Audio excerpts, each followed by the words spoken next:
Perfect. Okay, so hello everyone. Really, really nice to have you here for this session on constructive hope. Um, Jumping just right in.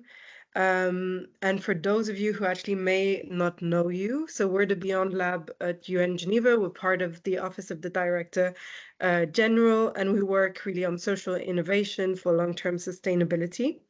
But specifically today, we're going to talk about hope. And so our hope team is constituted of Edward Michaud, who's going to be joining us online today, who's leading on Affective Sciences at the lab. I'm Mani Bachili, and I'm leading on the Hope Project and been conducting this research with Pankuri. So we're going to present the research today.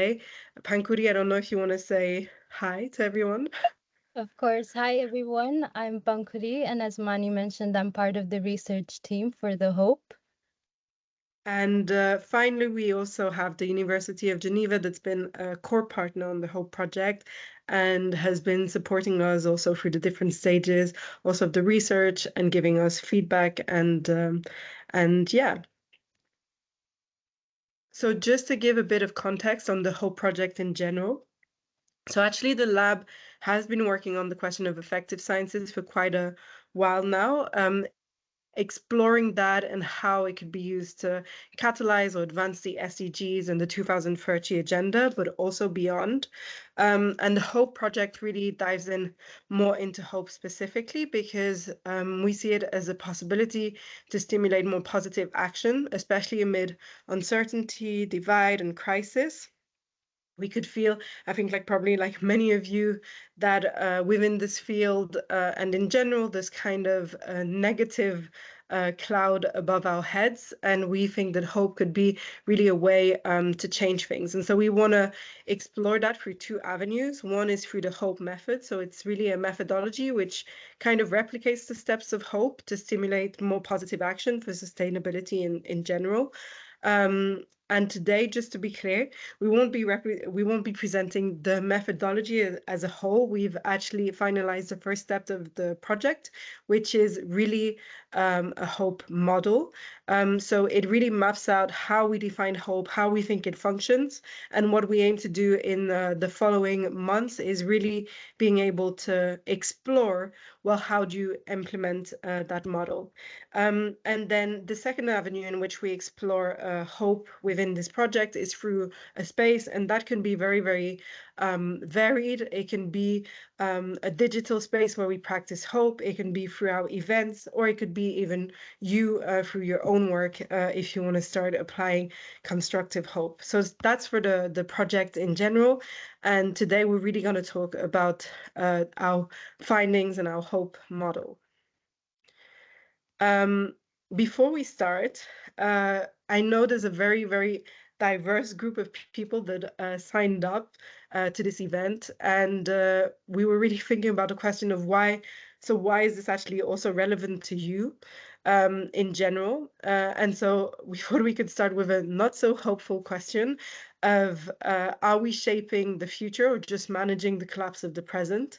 I mean, I think that today, whatever field you come from, journalism, politics, international relations, civil society, there is this climate that is making us function in a way where we're a little bit managing crisis and instead of actually maybe building or imagining or shaping the present and the future we actually wish. And so hope is actually really, really powerful in that it reconnects us somewhat to a bigger picture and to an overarching goal. But at the same time, it gives us very concrete avenues to unlock solutions and pathways to our own current challenges. So for us, hope is really something that isn't just some sort of soft, passive, nice emotion. It's actually very much an invisible social glue. It gives us a lot of strategic clarity under uncertainty. And it really is what lets us basically think beyond this very survival mode in which we're in towards more transformation. So to say that the model that we're going to present today is built actually after about 6 months of interdisciplinary research that we really based on literature. So we looked at literature from social psychology, affective sciences, philosophy, political theory, history. We looked at different case studies and even things like permaculture. So very, very wide range of content. Obviously, because we work on the question of sustainability, which is extremely broad, right? We understand sustainability as social inequality, climate, conflict, etc. So it was important, obviously, that we also go and look at very, very varied resources, but also we wanted to keep it very open in our research and slowly explore different forms of answers and slowly connect the dots. And that's how we've arrived to this HOPE model, which is really, in a nutshell, a model which actually helps map out how individuals can gain agency through collective action. So what is HOPE? And let's deep dive into it. So hope is actually very much theorized and is very much, I would say, almost in fashion in political theory. As we said, we're very much in a negative context, and so hope is emerging as a new theory, as a potential solution that should be implemented in politics and international relation. But contrary to things like to academic fields like social psychology and affective sciences, there isn't actually like an applied way of practicing hope in political theory and politics. And so we actually hope that the model can maybe fill a bit this gap. And why? Because I think that it's really important that we avoid today going, I mean, similarly to greenwashing, into the positive washing, right? Where we think that hope is just about, communicating positively and all is good and let's just imagine positive futures. There's actually far more than that. Secondly, we really want our model to answer another challenge that is within the field of sustainability, which is the question that often topics linked to climate action, social change, is very much communicated, especially to the public, through a very individual perspective, right? So you just have to recycle and you have to strive to be a better person and you have to care more for others. You have to think about how you consume, etc. And it's very individualistic messages. Yet we could even take it to the point where if you want to really understand hope as a very basic emotion, it probably wouldn't exist if you could just change the world as an individual through your actions, because you probably would just act and you would probably not need to hope. So actually, hope is really much about also collective action and bridging towards collective action, because a lot of these global issues are collective problems which require collective solutions.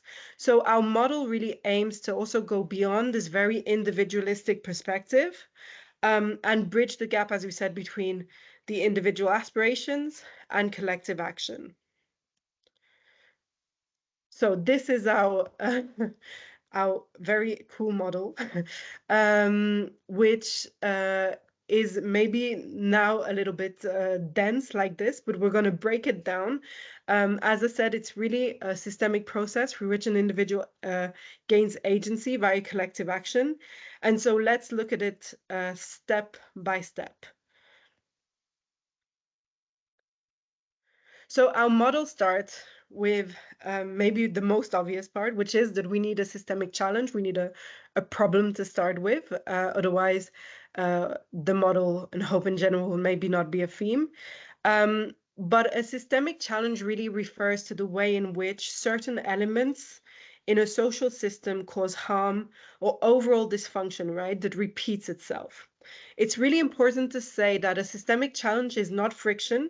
Friction is in fact quite healthy. So disagreeing, having different points of views, different experiences is a very healthy thing. And we'll even see in our model why it's healthy for collective intelligence and for different reasons. But a systemic challenge is really about the way in which a social system reproduces certain forms of harms and oppressions or dysfunctions, like for example in nature. So in your fields, it could be, how bureaucracy favors maybe status over knowledge and experience. So you miss out on maybe your institutional goals because you're favoring hierarchical systems over actual knowledge that could help you advance. It could be, if you're maybe an activist, how racism or gender creates inequalities in health or economics. It could also be about political pressures. For example, if you're in a political sphere, about how things are becoming more and more polarized, right, systematically. And so you end up reinforcing that system. In the context of the UN, and if we had to boil it down in a very, very, very simple way, we think that the overall maybe challenge or systemic challenge, especially also for multilateralism, is the fact that we remain in a global system of trade-offs rather than coexistence. So what do we mean by that? Well, we remain in a system where, for example, we'll favor economic growth over resource extraction and therefore also human rights. And who ends up deciding those trade-offs? In the end, the ones who hold often most political power, right? And so we think that if we really want to build a sustainable world, we have to be able to evolve into a world of coexistence. And that means that we put, for example, resources, human rights, economic growth at an equal level of priority, where these elements in this thinking have to coexist. So, as we said, the hope model starts with this systemic challenge that we have to solve. And there's a particular state in which we think we have to be as a group for the systemic challenge to begin to be answered. So I'm going to let Pankuri speak now. Thank you, Mani. So now that we've identified and defined what we see as a systemic problem, it's also important to notice that these are often treated as if they're just technical issues. And as a result, our institutions respond with technical solutions like policies, summit declarations, or metrics. But these crises are not just technical, they're also emotional. They're deeply human, deeply relational, and often even deeply painful. And they touch into fear, grief, anger, shame, or even inertia. And when we don't acknowledge these emotional undercurrents, even the best strategies fall short. So that's what really this model is trying to address. It offers a way to understand how people, especially people with different experiences, worldviews, and positions, can come together not just to analyze problems, but to stay with them, imagine something different, and then actually move toward transformation. So the model doesn't really begin with a first step. It begins with a ground condition, something foundational that must be continuously cultivated across the entire process. And that condition we call is affective scaffolding. Affective scaffolding refers to the emotional and relational support structures that allow people to stay in difficult conversations without shutting down, turning away, or even tearing each other apart. And this idea draws from the philosophy of mind and cognitive science, which says that emotions are not just private internal experiences, they are co created through the social, physical, and symbolic environments we are in. So, effective scaffolding is about deliberately shaping those environments that allow people not just to feel better, but to think better, to relate better, and to act better together. And this also cultivates what we call emotional plasticity, which is the capacity to remain emotionally flexible and responsive in presence of difference. In diverse groups, people bring not only different opinions, but also different emotional meanings, like different griefs, different joys, different moral languages. So without scaffolding, these differences often lead to either defensiveness or fragmentation. But within a scaffolded space, people can stay in emotionally charged conversations without collapsing or retreating. Emotional plasticity also allows them to stretch rather than break. So, to learn new emotional norms and even to help co create them.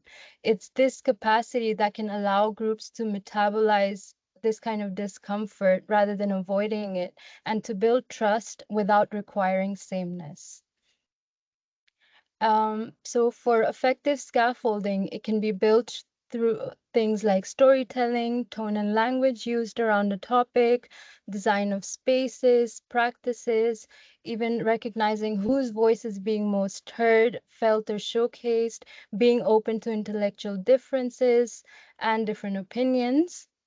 And in your field, this may look like a classroom where students dare to say, I don't know without shame, or a news article that is using inclusive and caring language, or even just checking in about boundaries at workplace. So, in the case of the UN and also this question of being in a world of trade-offs, right? Effective scaffolding could actually refer to how a policy integrates at equal level, right? Different forms of knowledge or maybe knowledge that's been marginalized. So, it could be integrating indigenous principles of a good life and traditional economic metrics on the same level. It could be negotiations that are actually based on individuals or people's true, I would say even authentic beliefs, knowledge and experience rather than maybe power relations or political divide or strategy. Or it could simply be actually just a better inclusion of the broader public in the activities that we take on in the multilateral world. So how do we actually build, right, such an environment of effective scaffolding in response to a systemic problem? Because it sounds very nice, but how do you actually do that? What's the process? So for that, there is a need for a deeper shift, which is what we want groups to engage in, and that is called the identity work of recategorization and decategorization. And these two concepts work together. So recategorization is about forming a new we. It's when people who may come into the space with very different roles, histories, or even power positions, they begin to see themselves as part of a shared story. It's the emergence of a common identity and one that says, we are in this together. But at the same time, decategorization reminds us that this new we cannot come at the cost of erasing difference. It's about preserving the integrity of individual experience. It's what could allow people to see each other not as stereotypes or as abstract roles, but as fully human. So it's really the capacity to hold multiple identities, roles, and truths at once. That means being able to sit with the fact that, someone may be a victim and a perpetrator, or a caretaker and someone in need of care at once. So it really allows for complexity, contradiction, moral ambiguity without demanding any resolution. And instead of choosing between sameness and difference, the model asks, how do we hold both? And what we're doing here is balancing two fundamental psychological needs that humans have. On one hand, there's the need to belong. So people want to feel part of something larger than themselves. On the other hand, there's the need for uniqueness. People also want their specific identities, specific struggles, and insights to be seen and honored. And recategorization supports belonging and decategorization supports recognition. And only when both are present can we form a group that is plural, emotionally real, and ethically grounded. So, for example, some Black feminists and working class women didn't always feel included in mainstream feminism, which often focused on the experiences of white middle class women. But they were still able to connect to the movement because it created the space to talk about how race, class, and gender are deeply connected. And that's what we mean by recategorization and decategorization working together. So there was a new shade of identity, feminist, that was formed, and that wasn't done by flattening difference. Instead, it made room for people to bring their specific experiences into that shared space and identity. Another actually case study that we looked at as next to feminism was the Black consciousness movement developed in the 1960s by Steve Biko in apartheid South Africa. What's interesting is that obviously we're in a very extreme context of inequality and systemic oppression, but Biko suggests, and the movement suggests, that actually freedom will start within consciousness, within a form of rethinking one's decategorization. And even if, in a sense, there is very little recategorization there, so belonging to the group, right, within South Africa. And so the movement actually suggests that there needs to be a rethinking of what is the culture, history, knowledge of Black South Africans, or Black consciousness, and so they look at redefining that. Yeah, Yeah. Pankori, I'll let you.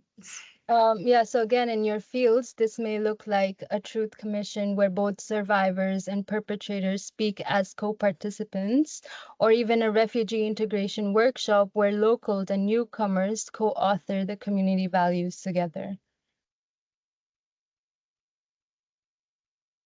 So at the UN, it could look like actually maybe a peace building dialogue where delegates, ex-combatants, or civil society members collectively, right, discuss a constitution or a resolution, but not as representatives of only sides, but maybe as a common, stewards of a shared survival.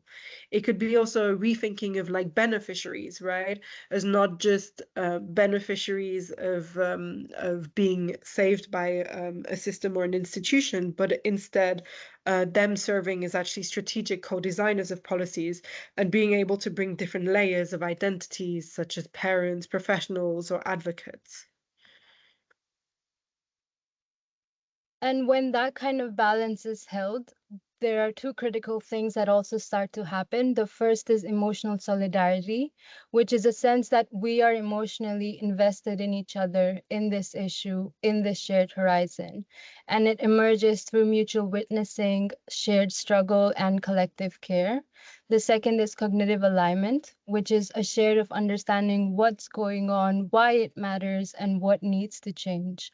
This doesn't mean everyone thinks the same. It means that there's enough overlap in interpretation and in intention to move together. So going back to the example of the feminist movement, women who had very different lives began to feel emotionally invested in each other's struggles. That's emotional solidarity.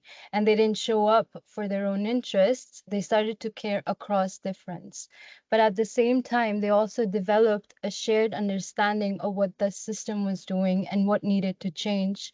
And that's cognitive alignment. And they weren't all saying the same thing, but they had enough common ground to move together with the purpose. And that's really what allowed the feminist movement to grow, not just in size, but also in depth and in direction.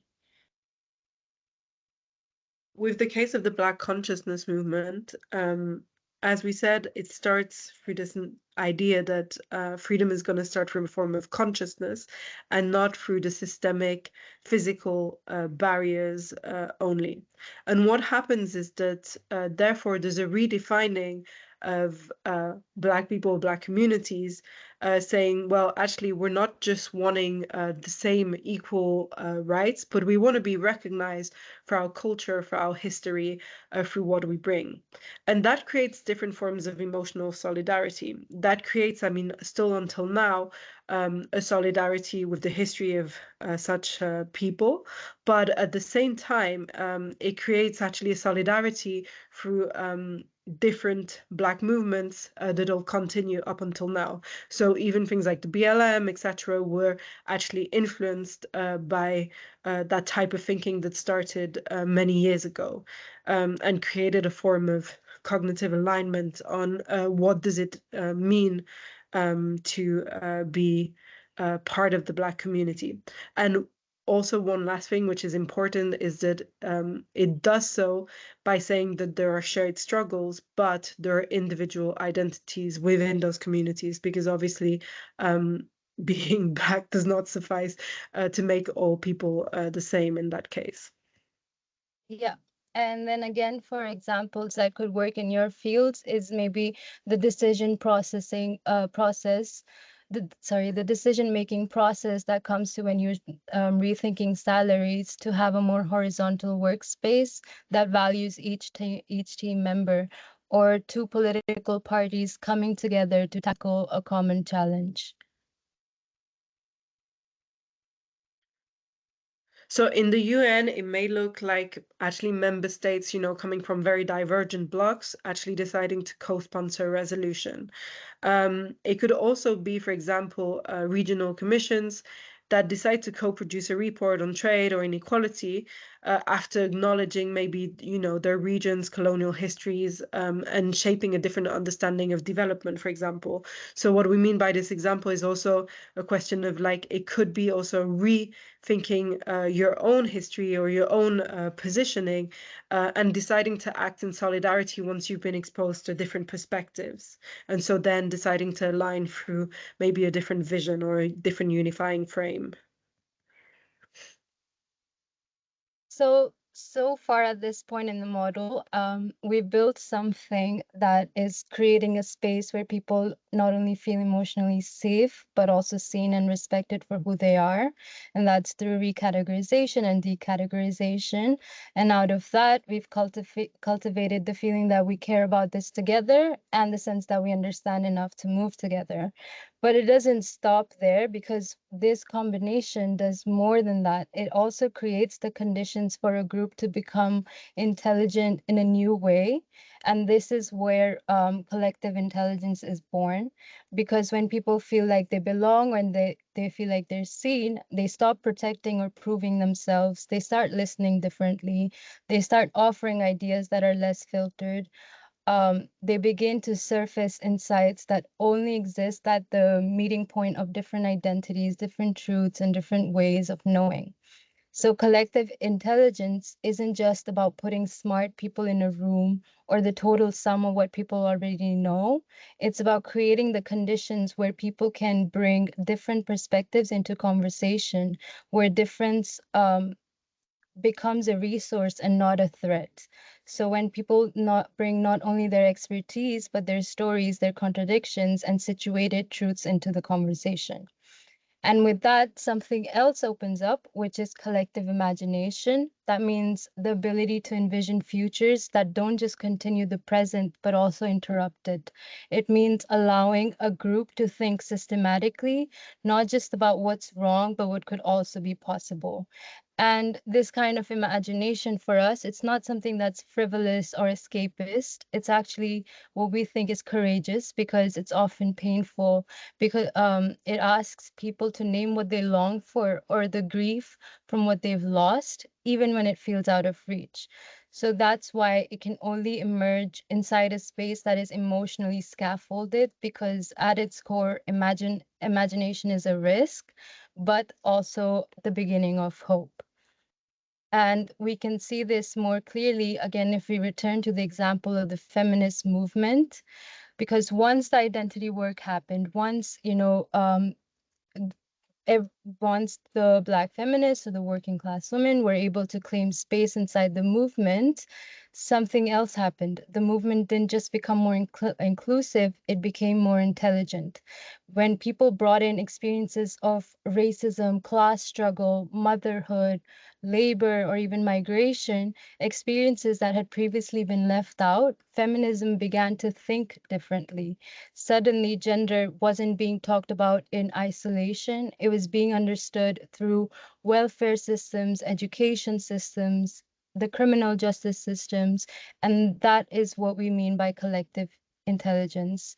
It's what happens when people start thinking together across difference, not just by adding more voices, but by creating something new out of the tension between them. And that intelligence also opens space for imagination. Yeah, and very similarly, in the Black consciousness movement, we find that actually this type of thinking about freeing consciousness, especially in the context of colonization, decolonization, actually inspires many movements outside of the Black consciousness movement, right? In rethinking what decolonization, for example, means, what freedom of culture in the mind means. And it actually gives rise to the more globalized worlds that we see today. And as Pankuri said, probably a more intelligent world in that sense as well, because it takes away some of maybe the blind spots that we have. But when we go into also even very specific examples, for example, when it links to imagination, the Black consciousness movement often, I mean, now many people who were influenced by it looked at issues like community, because community was very important, firstly, to overcome systemic inequality, but also because it was rooted in a lot of the Afro histories that came from maybe more collectivist reality. And so when we think of, for example, today, when in the West we have a need to go back maybe a lot to community building, to collective action, it can actually help us in our imagination of that, inspiring ourselves of how different movements have explored different themes that we need in very, very harsh conditions, and how we can also try and apply that. So Yes. maybe, yeah, No, sorry, I'll go let you on. go. No, no. Thank you. I was just going to talk about again in your fields, this can look like in an education program that's based on the ideal workforce of the future economy, or even a newspaper article that is co-authored with readers on positive political prospects. In the case of the UN, it can be, an interagency collaboration on like post-conflict recovery. But maybe that could begin, with a speculative storytelling exercise, so linking to imagination.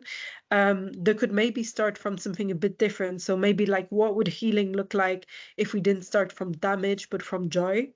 It could be like a regional bloc leading a global conversation on reparative justice, but not just talking about compensation, but actually more about how that informs, transforming systems of finance, migration, and education. It could be also just a simple idealist depiction of tomorrow's multilateral world. How could it look like? Um, and so the last part of our model, actually, no, the one before last is the systemic ambition. So we think that once we develop this collective intelligence through these different processes, we arrive to a form of systemic ambition. It's a very, very important part, because it refers to our structural ambitions of resolving a systemic problem, but also, and more importantly, our ambition to rethink and go beyond our system's rules and boundaries. So it's actually really about overcoming social boundaries that both comfort and oppress us. And comfort because we remain social animals, and we are comforted by the systems that we know and that we understand and the rules that we know. And yet, even if sometimes they actually play in our disfavor collectively. And so when we look again at our case studies, I'll let Pankuri talk about the feminist movement.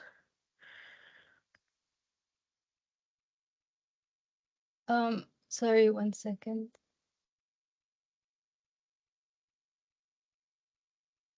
I can talk about the Black consciousness movement first, maybe, or yeah.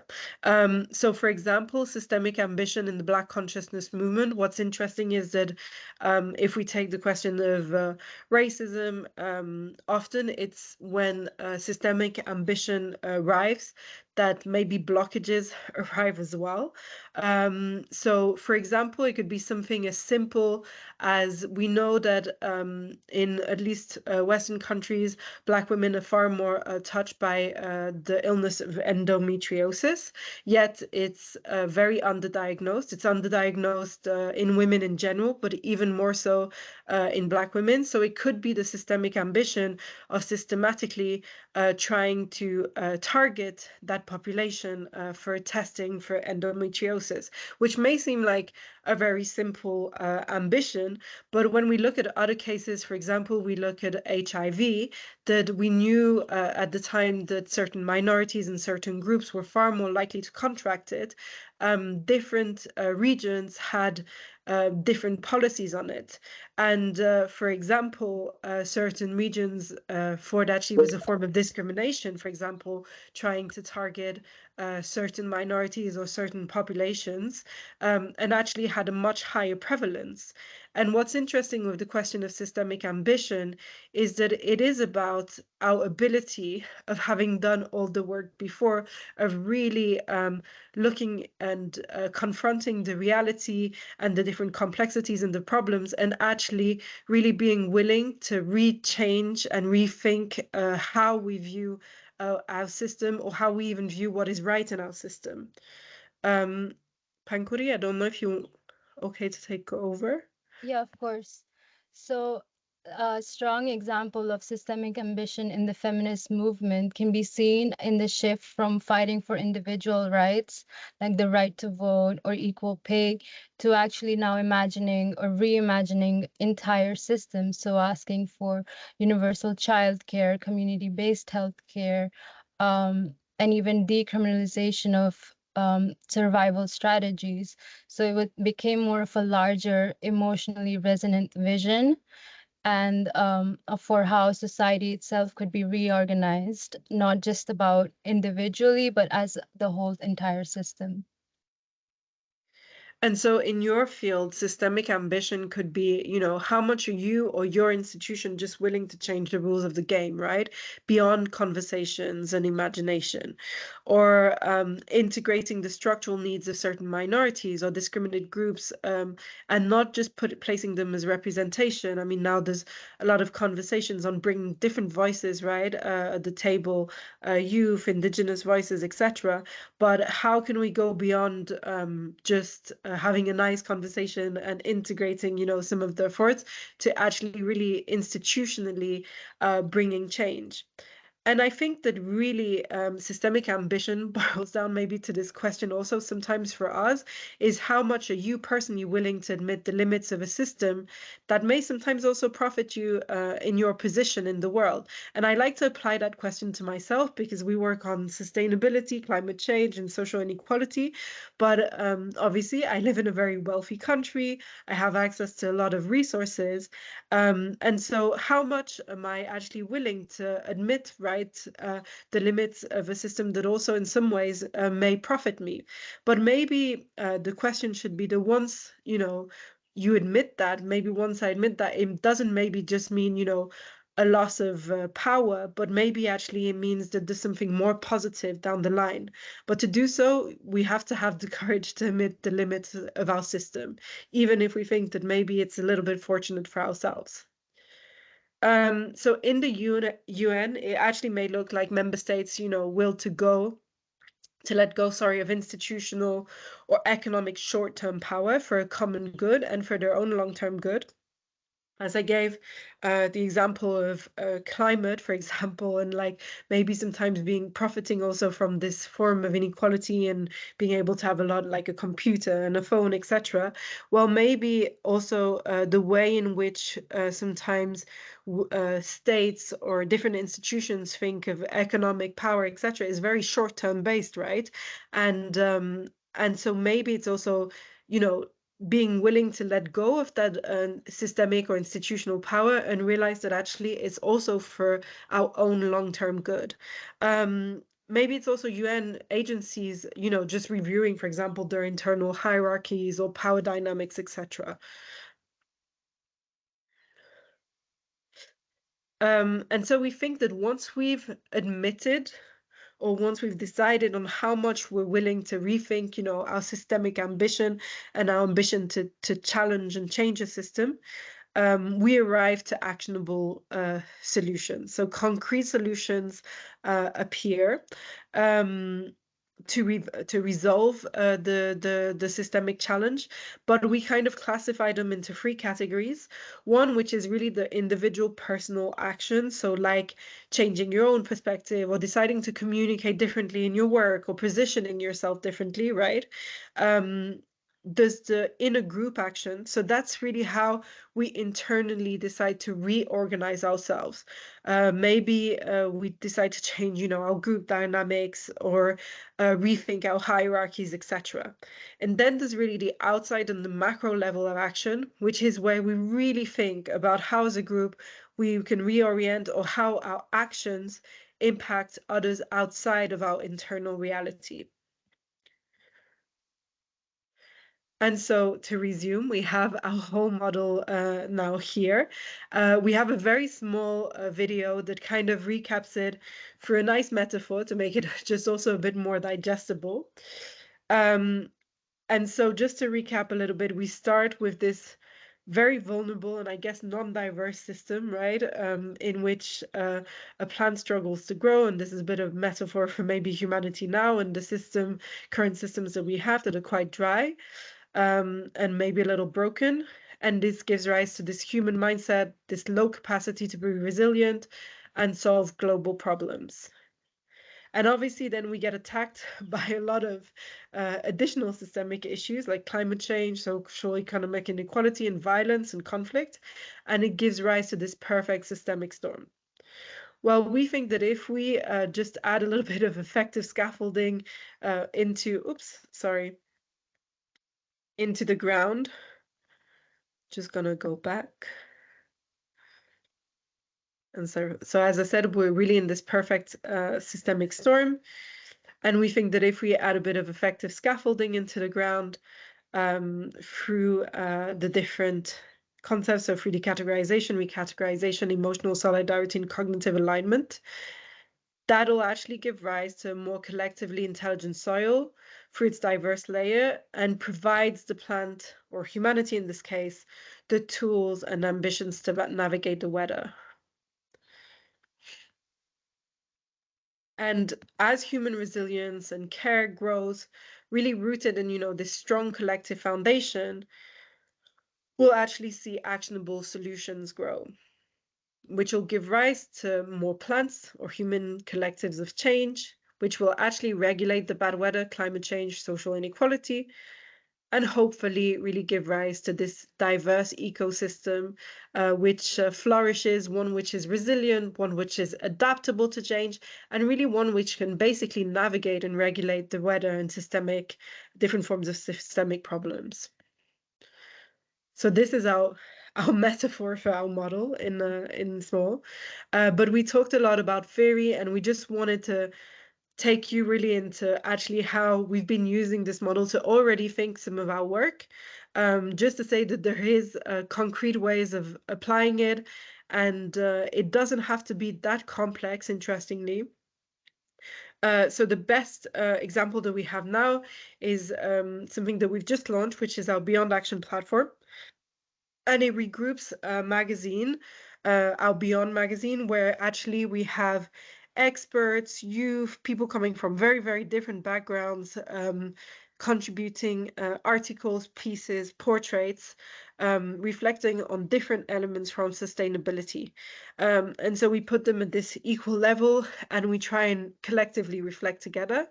And on this Beyond Action platform, you'll also find a podcast where we interview different change makers. They could be artists, activists, academics. And we really think that these people embody the kind of thinking of hope. But what is a bit different is that maybe compared to what you'll find in this space, we don't necessarily explore just the concrete factual work, but we really explore also their life experience. Because, as we said, we think that the state of effective scaffolding is only going to happen if we're more honest, more authentic, more vulnerable also about our realities and where our thinking is coming from, but also just simply because maybe in a bit of a post-truth world, The only thing you can't still question is maybe personal narratives. So the idea of the podcast is also to kind of inspire in a very, very deeply touching way. And as we said, hope still remains all about action. And so we have on this Beyond Action platform our challenges. And so whether you're an artist, you're an academic, you're a chef, you can actually answer 4 of our questions through any medium you'd like. It could be a recipe, it could be a fashion show, it could be a video.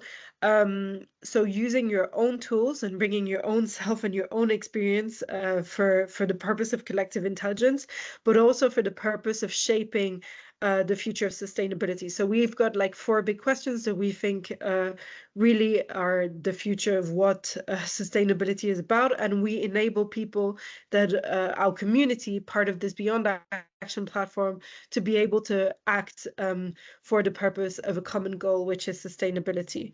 And so I just wanted to share a small extract from our podcast by Kumi Naidoo, who was an anti-apartheid South African activist, but who's head of Greenpeace. Who's head of Greenpeace.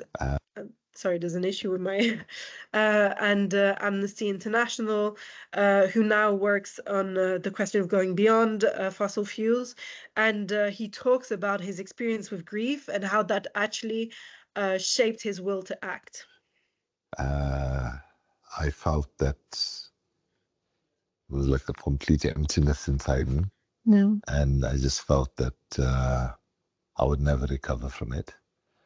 And you know, when people lose loved ones, those that find themselves friends, family, colleagues and all very well intentioned. They want to help, say the things to help you get out of it. So people were saying things like, she's in a better place, at least she's not in pain anymore.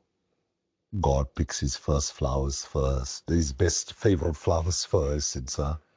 But in the midst of all of that, one of my father's friends who was an activist said to me, my boy, I don't know how you recover from this, but what I want to tell you is that irrespective of how sad and devastated you feel, there are people in our country, in our continent, Africa, and around the world who are in a significantly worse situation than you are. So my only advice I can give you is maybe you can recover from your mother's suicide by living with purpose. Use your life and use the intelligence that you've been given and so on to stand up for the dignity of other people. And by doing that, you'll find your own dignity in life and you'll recover from it. Yeah, and we wanted to share this extract because we think it basically captures a lot of the essence of the thinking of the hope, right? Not the fear to overcome this fear of diving into very, very harsh and real problematics, but making something out of it and making something positive blossom out of it. And to end this, we had actually this one that said to me, well, actually, maybe, you know, some of what we're saying in the hope is obvious, right? We have to be inclusive. We have to be participatory in the way we develop policies, and we have to be empathetic, etc. But what's interesting is that maybe even if it's for some a little bit obvious, it's not necessarily the direction that we're taking in practice, right? So I wanted to put a few questions about to make us realize that, about how actually maybe the hope confronts us in how we're problem solving and how we're going about different issues that we're working on. And just to give an example, well, how many of us, right, discuss systemic problems by sometimes essentializing, you know, some of the individuals behind them. Right now, there's a lot of debates on, you know, we have rise of certain political movements and we demonize those who carry those movements, or who support those movements, instead of maybe really talking and really being, you know, seeing that as a moment to question, you know, the systems behind it.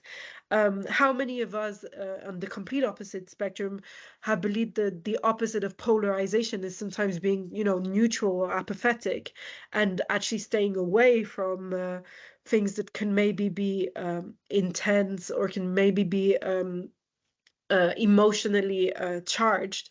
Well, actually, the hope would suggest the opposite, that we have to honestly tackle these conversations, and actually now especially. How many of us have, sometimes favored short-term gains over long-term well-being? There's many ways in which we do this, I think, individually, collectively. Finally, how many of us, sometimes adapt our beliefs to beliefs we sometimes disagree with? I don't know if it's for sometimes we shift a bit our narrative, for positioning, etc. In order to progress or avoid conflict. Well, actually, the hope would say, well, we should be honest about this, but we can do so in a way that's empathetic, that's caring. So hope is actually essentially about our courage, right, to confront very deep and uncomfortable questions, truths, topics, or differences, but really with empathy and care, and even in a very unstable climate. And the reality is, and why we need to do that, is so we can actually just radically accept that there are complexities, there are problematics within our world. But if we accept them, we can actually dare to imagine a more positive world beyond, and we can really dare to think beyond. And actually, essentially, that is true agency. It's the capacity to very confront the harsh realities, accept them, and yet decide to do something beyond that. And so to finish, we wanted to leave you with a very, very small quotation that we think captures that, which is by Albert Camus, which is, "In the midst of winter, I found there was within me an invincible summer." And we think that, yes, we are maybe a little bit in the midst of winter, but within all of us, there is a form of invincible summer. If we cultivate hope, if we tackle these questions, maybe we can create something that blossoms and that is far more resilient. So thank you very much for listening. We started 5 minutes late, so we can maybe end 5 minutes late, but we have about 10 minutes for some questions and thoughts. We realized that maybe we won't be able to have all of your questions, but we'd love to get your feedback and your thoughts also in written or via email, because it's the first time we're really presenting these findings. So it would be really nice to have your inputs, and you can stay in touch with us. I'll share also after ways you can follow us or stay in touch with us. So I'm just gonna, I see one hand up. You can unmute your mic probably. Bonnie, there's one question from someone who's joined named Greta. She's asking, what has the response been so far in terms of rolling out the HOPE method in meetings with decision makers, people from the private sector, etc. So maybe you wanted to just probably highlight a bit, maybe the next steps or where we are. Maybe that'll probably be helpful for that question. Yeah. Perfect. I can see before the the whole questions in chat. So yeah, so as I said, it's the first time we're presenting the findings, and so we're finalizing the publication also at the time. So we haven't yet really tested it, but we've infused it in our thinking, in our way of going about things, and I think I could say that that's often very positively gets a very positive response, is seen as quite refreshing, this kind of honesty, etc. But we haven't properly tested it in a formal setting yet. That's what we aim to do through the methodology part of the project. And there's another question. I don't know if it's from this. No, it's not from the same person. They're asking, it's Georgiana, she's asking whether and how we can apply this model to social groups that strongly oppose the sustainable transition or that demand systemic change, but in a destructive way. Definitely. I think that's the whole point. We have to include different viewpoints and not demonize people because they're part of the conversation, or I think at least from the perspective of multilateralism, right? We're supposed to answer global needs, so we have to include different people in the conversation. I think what the Hope teaches us is more about, well, how do you do so? So being sure that certain boundaries of empathy and care are taken into account, but we have to listen to different discourses, yeah. Pankuri also just come in in case. If I can also add with something you mentioned earlier, it's the blind spots that hope is really wanting us to discover, and that is only possible if we, communicate and connect with people who are so far outside of our reality and our lived experiences and opinions as well.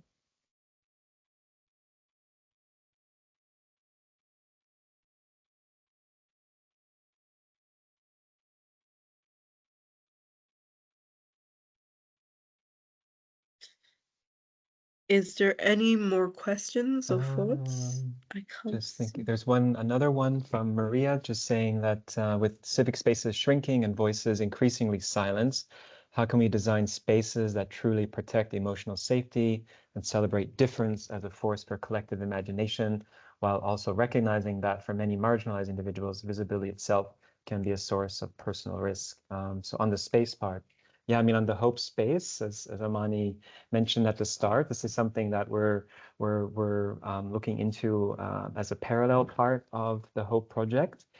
So I'm not sure, Amani, do we have, I mean, we haven't really gone into yet some of the details of the Hope space, but of course the idea is for the Hope method and the model to actually be lived and practiced within that space. And it would definitely be informed by principles of design psychology, spatial design, to help elevate and give that type of inspirational experience through a space.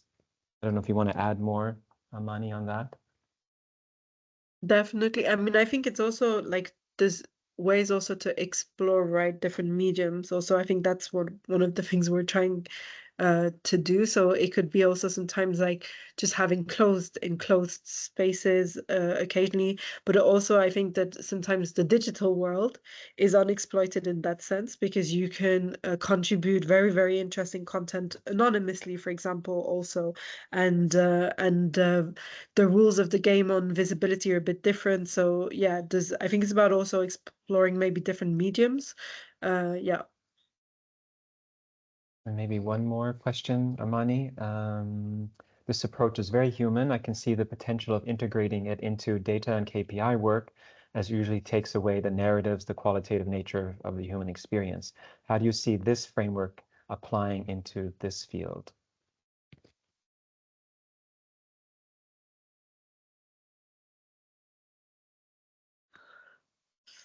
No, so I very much agree that sometimes in what we value as data, a lot of this falls short. However, I would say, because I think the answer is a bit in the question, so there is actually loads of ways that we can more incorporate qualitative data.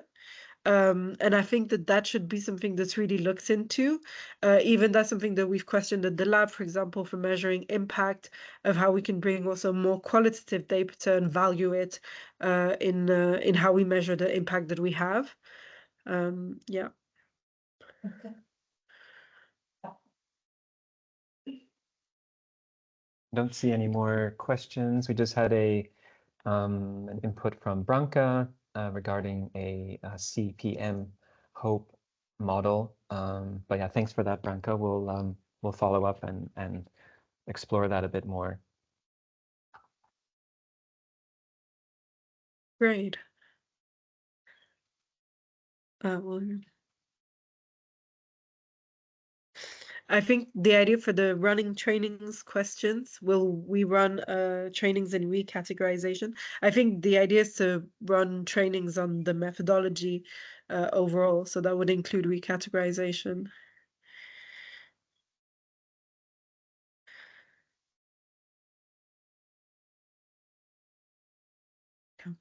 Thank you for the last comment. Okay. Okay, well, thank you very much. Honestly, if you have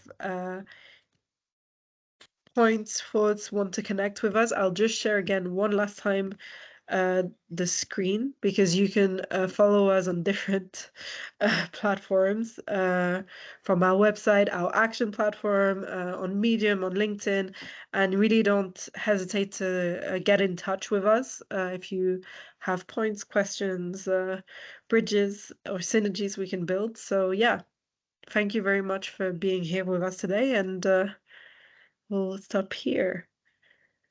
I see there was also another question. Hand up, or my... No. Okay. Sorry, it's my thing. Okay, thank you very much.